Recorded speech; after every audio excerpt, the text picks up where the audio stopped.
Assalomu alaykum aziz yurtdoshlar.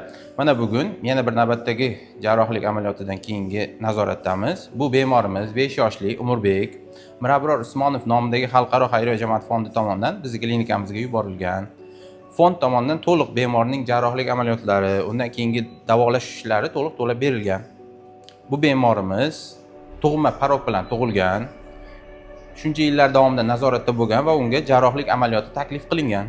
Bu bemorimizni sharoitlari qiyin bo'lgani uchun oilalarda Mirabror Usmonov nomidagi xalqaro xayriya jamoat fondiga murojaat qilishdi.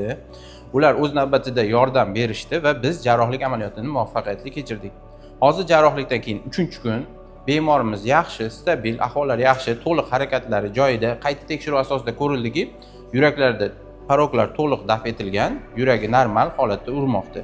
Assalomu alaykum. Men Ko'palboyev Umurbekni onasiman. Mana Xudo xolasa tug'ilgandan buyon bu o'g'lim yurak paroki 5 yildan buyon nazorat qilib kelyapmiz. Bizga operatsiyaga pulimiz yo'q edi. Bizlarga taklif qilishdi.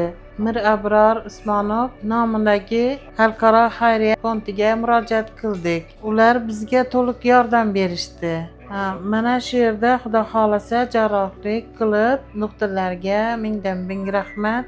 Jarrohlik qilib, hozir bolam yaxshi. 3 kun bo'ldi jarrohlik bo'limidan chiqqaniga. Operatsiyadan mana Xudo xolasa yaxshi.